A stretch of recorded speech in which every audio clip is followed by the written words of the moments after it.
Hello guys, welcome to my YouTube channel pharmacy track. तो कैसे हैं आप सभी लोग? आई होप अच्छे से स्टडी कर रहे होंगे, बिकॉज जो first year and second year के एग्ज़ामिनेशन हैं वो आई थिंक 20 जुलाई से स्टार्ट होने वाले हैं। तो ये जो हमारा आज का वीडियो है ये है basically B pharma fourth sem वालों के लिए। ये वीडियो है मेडिसिनल केमिस्ट्री फर्स्ट, जो कि एक सब्जेक्ट है, बहुत ज़्यादा ही टफ़ सब्जेक्ट इसको माना जाता है, बट उतना टफ़ है नहीं। अगर आप मेडिसिनल केमिस्ट्री को फार्माकोलॉजी से कोरिलेट करके पढ़ते हो तो ये इजी हो जाता है। तो आज का जो हमारा टॉपिक है, ये टॉपिक है यूनिट 5 का, जो लास्ट की यूनिट है।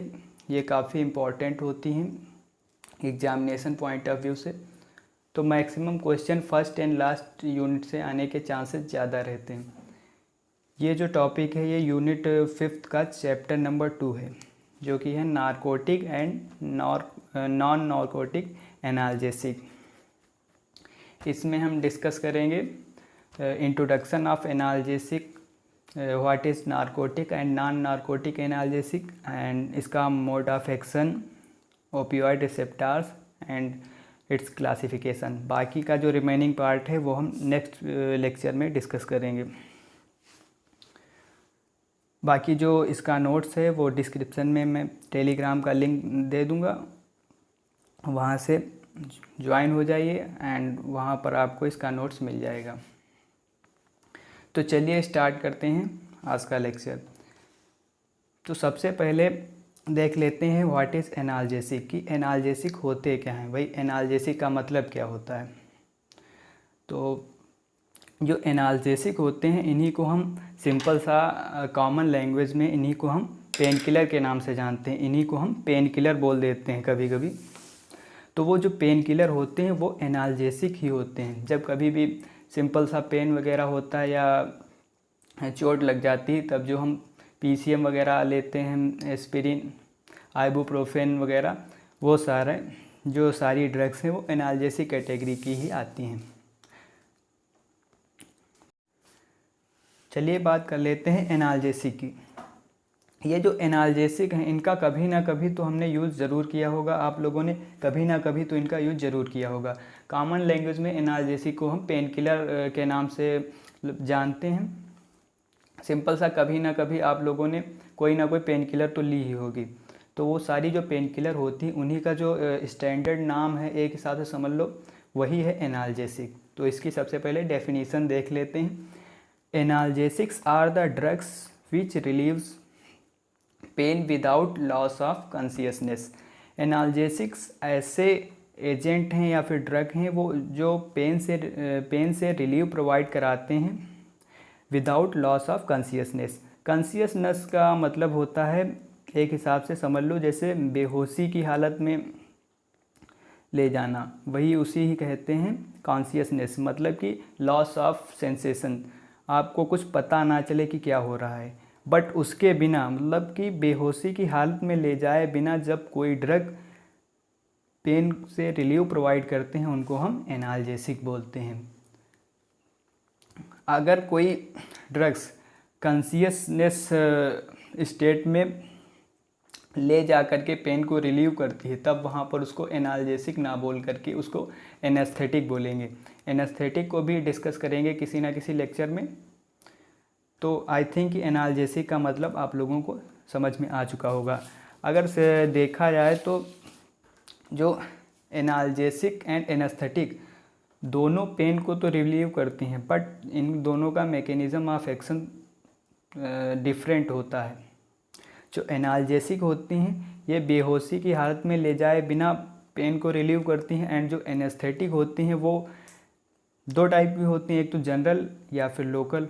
एंड ये दोनों जो है क्या करती हैं, ये जो जनरल एनेस्थेटिक होती है ये तो पूरी बॉडी को अनकॉन्शियस स्टेट में ले जाती है, एंड जो लोकल एनेस्थेटिक होते हैं ये लोकली नर्व जो होते हैं, पेरिफेरल नर्व, उनको ब्लॉक करके अपना एक्शन शो करते हैं। तो एक अलग से टॉपिक है, वो सेपरेट वीडियो में किसी दिन डिस्कस करेंगे। फिर यहाँ पर आते हैं, many drugs that are used to relieve pain are not analgesic. कई सारे ऐसे भी ड्रग्स हैं जो पेन से रिलीव प्रोवाइड करवाते हैं बट वो एनाल्जेसिक नहीं है। ऐसे कई भी ड्रग हो सकते हैं जो पेन से रिलीव प्रोवाइड करवाते हैं बट वो एनाल्जेसिक नहीं है। तो उस कैटेगरी में कौन कौन से ड्रग आते हैं, जैसे कि हमारा जनरल एनेस्थेटिक हो गया। जनरल एनेस्थेटिक अभी बताया, ऐसे एजेंट होते हैं जो पेन को रिलीव करते हैं बाय प्रोड्यूसिंग अनकॉन्शियसनेस। अनकॉन्शियसनेस का मतलब होता है कि बेहोशी की हालत में ले जाना, मतलब पेशेंट को एकदम सारी सेंसेशन से लॉस हो जाएगा, उसको कुछ पता ही नहीं चलेगा। जो जनरल एनेस्थेटिक होते हैं इनका मेनली यूज़ होता है जब मेजर सर्जरीज़ वगैरह होती हैं तब इनका यूज़ होता है। एंड जो लोकल एनेस्थेटिक्स होते हैं ये माइनर सर्जरीज वगैरह में इनका यूज़ होता है। ये पेरिफेरली जो नर्व्स वगैरह होते हैं उनको ब्लॉक कर देते हैं जिससे कि पेन का जो इम्पल्स है वो ब्रेन तक नहीं पहुंचता है एंड जो पेन हो रहा होता है, पेन का जो एहसास है वो नहीं होता है। इसीलिए ये जो लोकल एनेस्थेटिक है इनका यूज़ जो छोटी छोटी माइनर सर्जरीज वगैरह होती हैं इनमें किया जाता है। एंड कुछ जो होते हैं एंटी स्पाज्मोडिक ड्रग, वो भी पेन से रिलीव प्रोवाइड करते हैं। इनको दूसरे नाम से स्मूथ मसल रिलैक्सेंट के नाम से भी जाना जाता है। ये क्या करते हैं, ये स्मूथ मसल को रिलैक्स कर देते हैं जिससे कि जो स्मूथ मसल्स में ऐंठन या अकड़न वगैरह होती है वो उससे रिलीव प्रोवाइड हो जाता है एंड पेन से रिलीव प्रोवाइड हो जाता है।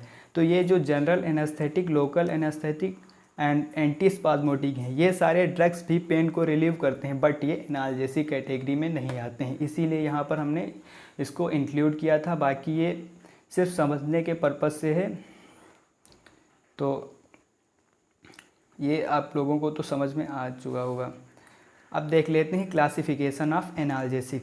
जो एनाल्जेसिक्स होते हैं इनको मेनली 2 मेजर क्लासेस में क्लासिफाई किया गया है।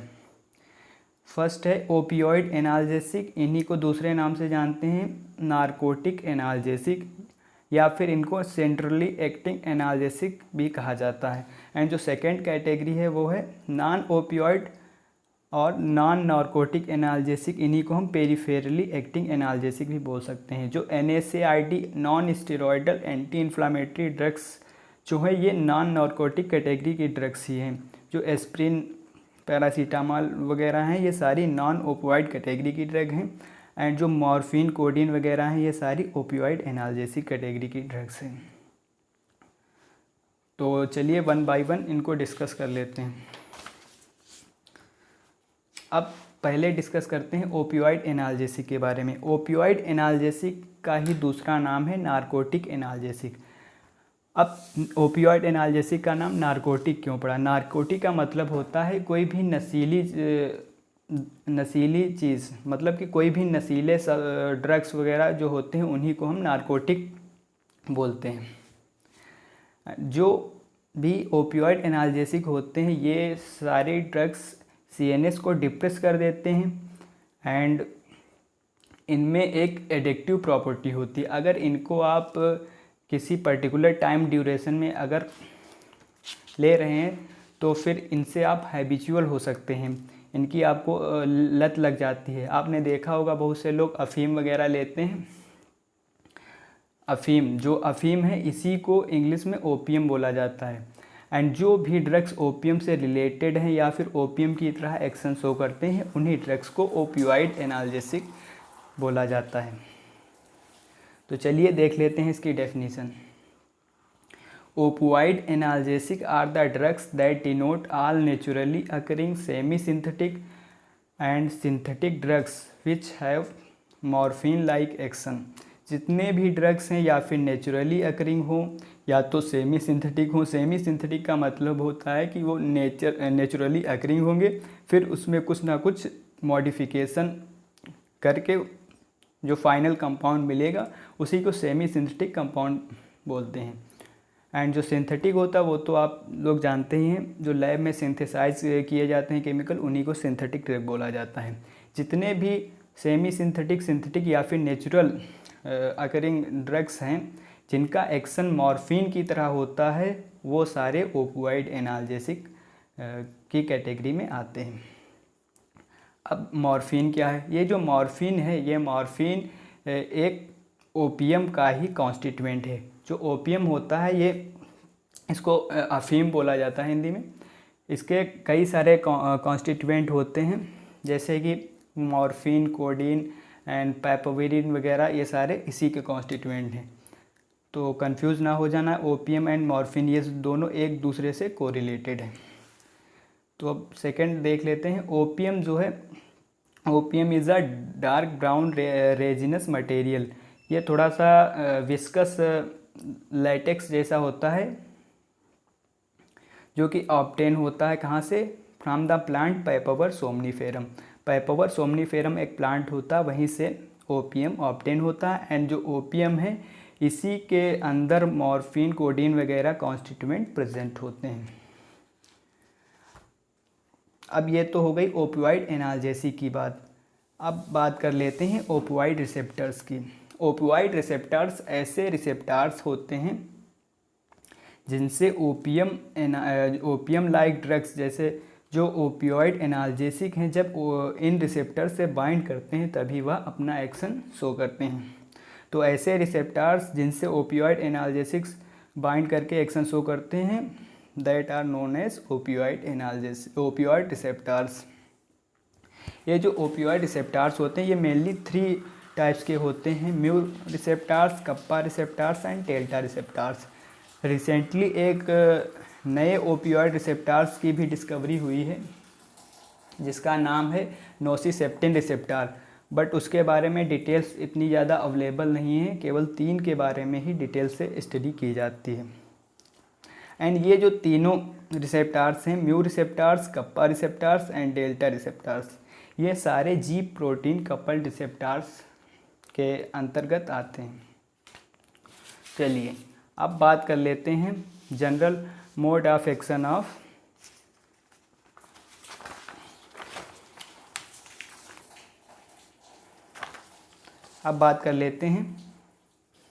Mode of action of opioid analgesic. कि भाई ओपियोइड एनाल्जेसिक के बारे में तो अब पढ़ लिया, बट वो किस तरीके से अपना एक्शन बॉडी में जाकर के शो करते हैं, उसी को बोलते हैं मोड ऑफ एक्शन। तो सिंपल सा पहले समझो कि पेन कैसे होता है। अगर आप ये समझ गए पेन कैसे होता है, तो सिंपल सा आप वो भी उसका मैकेनिज्म ईजिली समझ जाएंगे। मान लीजिए कि ये मेरा हाथ है, ये हमारी फिंगर है। यहाँ पर जब हमने ये पिन ऐसे चुभाई, तो यहाँ से कुछ ना कुछ पेन की इम्पल्सेस हमारे ब्रेन तक जाएंगी। ये यहाँ पर जब हमने पिन चुभाई, तब इस सरफेस से कुछ ना कुछ पेन की इम्पल्सेस हमारे ब्रेन तक गई। जब वह इम्पल्सेस ब्रेन तक गई, तभी तो हमें पेन का एहसास हुआ। एंड ये जो इम्पल्सेस हैं, ये किसी ना किसी न्यूरोट्रांसमीटर के थ्रू ही तो ब्रेन तक पहुँचेंगी। तो वो जो न्यूरोट्रांसमीटर होते हैं, वो इस एरिया से रिलीज होंगे। जहाँ पर कोई इंजरी वगैरह होगी, वहीं से न्यूरोट्रांसमीटर रिलीज होकर के ब्रेन में जाएंगे। जब ब्रेन में पेन का सिग्नल होगा, तब ब्रेन डिटेक्ट करेगा कि हाँ भाई कहीं पर कुछ गड़बड़ी है, पेन वगैरह हो रहा है। तो यहाँ से जब जो ये ओपियोइड एनाल्जेसिक होते हैं, ये न्यूरोट्रांसमीटर के रिलीज़ को ही रोक देते हैं। जब न्यूरोट्रांसमीटर का रिलीज़ नहीं होगा, तब पेन का जो मैसेज है ये ब्रेन तक नहीं जाएगा। जब मैसेज ही ब्रेन तक नहीं जाएगा, तो ब्रेन को मतलब कुछ पता ही नहीं चलेगा कि बॉडी में कुछ हो रहा है। एक्चुअली में वो पेन से रिलीफ तो प्रोवाइड करवा रहे हैं, बट पेन को बिल्कुल ख़त्म नहीं कर पा रहे हैं। पेन तो हो रहा होता है, बट सिर्फ उसका मैसेज ब्रेन तक नहीं जाता, उसका एहसास नहीं होता है, बट एक्चुअली में पेन वहाँ पर हो रहा होता है। आप ऐसे समझ लिए सिंपली, ये कोई इंसान है, ये समझ लो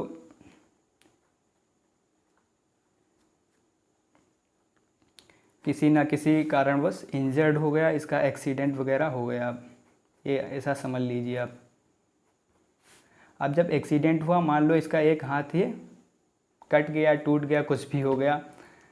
अब यहाँ से कुछ ना कुछ इम्पल्स जनरेट होकर के ब्रेन में पहुँचेंगी, और ये जो इम्पल्सेस, पेन की इम्पल्सेस हैं, ये किसी ना किसी न्यूरोट्रांसमीटर के थ्रू ही ब्रेन तक जाएंगी। एंड ये जो न्यूरोट्रांसमीटर हैं ये गाबा हो सकते हैं, या फिर ग्लूटामेट, गाबा, ग्लूटामेट, नॉर एड्रेनलिन, या फिर 5-HT। इन कोई में से ही कोई एक न्यूरोट्रांसमीटर ब्रेन तक इसका सिग्नल पहुंचाएगा। जब ब्रेन तक इस पेन का सिग्नल जाएगा तभी तो ब्रेन डिटेक्ट करेगा कि हाँ भाई यहाँ पर पेन हो रहा है। एंड ये जो ओपियोइड एनाल्जेसिक क्या करेंगे, ये जो न्यूरोट्रांसमीटर रिलीज़ हो रहे थे, इन्हीं न्यूरोट्रांसमीटर के रिलीज़ को रोक देंगे। एंड जब ये न्यूरोट्रांसमीटर ब्रेन तक पहुँचेंगे ही नहीं तो फिर पेन का एहसास नहीं होगा, तो फिर यहाँ पेन का एहसास नहीं होगा, फिर उससे पेन से रिलीफ प्रोवाइड हो जाएगा। तो वही यहाँ पर अब जो सारी कहानी अभी बताई उसको अब सिस्टमेटिक वे में देख लेते हैं। ये जो ओपियोइड एनाल्जेसिक हैं ये अपना एक्शन देते हैं वाया ओपियोइड रिसेप्टर्स। जब ओपियोइड एनाल्जेसिक्स ओपियोइड रिसेप्टर से बाइंड करेंगे किसी स्पेसिफिक ओपियोइड रिसेप्टर से, लाइक म्यू, कप्पा या फिर डेल्टा, ये किसी ना किसी एक रिसेप्टर से बाइंड करेंगे। जब रिसेप्टर से बाइंड करेंगे तब फिर ये इनहिबिट करेंगे एडिनाइल साइक्लेज पाथवे को, बिकॉज ये जो सारे रिसेप्टर्स हैं ये सारे जी प्रोटीन कपल्ड रिसेप्टर्स हैं। ये याद रखना, ये सारे हैं जी प्रोटीन कपल्ड रिसेप्टर, एंड उसका भी जी आई टाइप के रिसेप्टर हैं। एंड जितने भी जी आई टाइप के प्रोटीन कपल्ड रिसेप्टर्स होते हैं वो सारे एडिनाइल साइक्लेज पाथवे को अल्टर करके ही अपना एक्शन शो करते हैं। तो जब ये एडिनाइल साइक्लेज पाथवे को इनहिबिट करेगा, उससे जो इंट्रासेलुलर साइक्लिक एएमपी होगा वो रिड्यूस होगा। एंड जब इंट्रासेलुलर मतलब जो सेल के अंदर साइक्लिक एएमपी का लेवल है जब वो कम होगा तो वहाँ पर फिर कैल्शियम का रिलीज़ इनहिबिट होगा। एंड फर्दर जब कैल्शियम का रिलीज इनहिबिट होगा तो वहाँ पर सेल जो है हाइपर पोलराइजेशन की कंडीशन में जाएगी। जो सिनेप्टिक जंक्शन होते हैं जहाँ पर दो न्यूरॉन्स जुड़े होते हैं, जैसे ये इस तरीके से कुछ मतलब याद आ रहा हुआ, इस तरीके से जो जहाँ पर जुड़े होते हैं उसी को बोला जाता है साइनेप्टिक जंक्शन। तो साइनेप्टिक जंक्शन की जो सेल होती है वहाँ पर हाइपर पोलराइजेशन होगा। एंड हाइपर पोलराइजेशन होने की वजह से जो न्यूरोट्रांसमीटर हैं इनका रिलीज़ इनहिबिट होगा, ये डिक्रीज़ हो जाएगा। जब न्यूरोट्रांसमीटर रिलीज़ नहीं होंगे तो फिर पेन का जो इम्पल्स है वो ब्रेन तक नहीं पहुंचेगा एंड पेन से रिलीफ प्रोवाइड हो जाएगा। एंड ये जो ओपियोइड एनाल्जेसिक हैं ये रिसेप्टर से बाइंड करने के बाद पोटेशियम चैनल को भी एक्टिवेट कर देते हैं। एंड जब पोटेशियम चैनल एक्टिवेट होगा, ओपन होगा, तो जो सेल के अंदर का पोटेशियम है वो सेल के आउट हो जाएगा, सेल से बाहर हो जाएगा। या फिर ये जो कैल्शियम, जो voltage gated calcium ion channel होते हैं उनकी ओपनिंग को सप्रेस कर देंगे, जिससे कि जो बाहर का कैल्शियम है वो सेल के अंदर नहीं आ पाएगा, जिससे अंदर कैल्शियम की कंसंट्रेशन में कमी आएगी। एंड जब पॉजिटिविटी घटती है तभी तो सेल पोलराइजेशन की कंडीशन में जाती है। एंड जब बहुत ज़्यादा पॉजिटिविटी की कमी हो जाएगी मतलब कि अंदर निगेटिविटी बढ़ेगी। जब पॉजिटिविटी कम होगी तो निगेटिविटी बढ़ेगी, एंड जब निगेटिविटी बढ़ेगी तो फिर हाइपर पोलराइजेशन होगा। एंड हाइपर पोलराइजेशन होने की वजह से जो न्यूरोट्रांसमीटर का रिलीज़ है वो इनहिबिट हो जाएगा, एंड जो पेन के इम्पल्सेस हैं वो ब्रेन तक नहीं जाएंगे एंड पेन से रिलीफ प्रोवाइड होगा। ये सारे जो ओपियोइड रिसेप्टर्स होते हैं ये प्री सिनेप्टिक जंक्शन में प्रेजेंट होते हैं, all over the body present होते हैं। तो आई थिंक ये जनरल मोड ऑफ एक्शन आप लोगों को तो क्लियर हो गया होगा। चलिए अब देख लेते हैं classification of opioid analgesic. Opioid analgesic को कितनी कैटेगरी में क्लासिफाई किया गया है। ये जो ओपियोइड एनाल्जेसिक है इनको केमिकल नेचर के बेसिस पर इन कैटेगरीज में ये जो फॉलोइंग कैटेगरीज हैं इनमें क्लासिफाई किया जा सकता। फर्स्ट है हमारा मॉर्फिन एंड इट्स एनालॉग। जो मॉर्फिन की कैटेगरी या फिर मॉर्फिन से मिलते जुलते ड्रग्स हैं वो कौन कौन से हैं हमारे, मॉर्फिन हो गया, कोडीन एंड हेरोइन, ये सारे मॉर्फिन एंड इट्स एनालॉग की कैटेगरी में हैं। एंड सेकेंड हमारा है मेपेरिडीन एनालॉग, इसमें आते हैं मीपेरिडीन, एनिलीराइड, फेंटेनिल। ये जो फेंटेनिल है इसकी सिंथेसिस भी सिलेबस में दी है। ये ड्रग्स बहुत इंपॉर्टेंट है, कई बार इसकी synthesis and mode of action पूछा जाएगा। तो जो जनरल मोड ऑफ एक्शन है वही आप पर्टिकुलर ड्रग का अगर पूछता है तो उसकी जगह पर लिख सकते हैं। एंड अदर हमारा है डाइफिनॉक्सिलेट लोपेरामाइड। फिर ये नेक्स्ट कैटेगरी है मेथाडोन एनालॉग, इसके अंतर्गत मेथाडोन एंड प्रोपोक्सीफेन आते हैं। एंड कुछ अदर भी ड्रग्स हैं जैसे कि लिवोरफेनॉल, डेक्स्ट्रोमेथॉर्फिन एंड पेंटाजोसिन। तो यहाँ पर हमारा आज का लेक्चर एंड होता है। आई थिंक आप लोगों को ये सारा क्लियर हो गया होगा। एंड इसके नोट्स टेलीग्राम चैनल पर प्रोवाइड कर देंगे, उसकी लिंक आप लोगों को डिस्क्रिप्शन में मिल जाएगी। एंड कमेंट में ज़रूर बताइए कि हमारा एफ़र्ट आप लोगों को कैसा लगा। एंड अगर कोई सजेशन देना चाहते हैं हम कहाँ कहाँ पर इम्प्रूवमेंट लाएं तो आप कमेंट सेक्शन में ज़रूर बताएं। तो थैंक्स फॉर वॉचिंग एंड मिलते हैं नेक्स्ट वीडियो में, तब तक के लिए बाय बाय।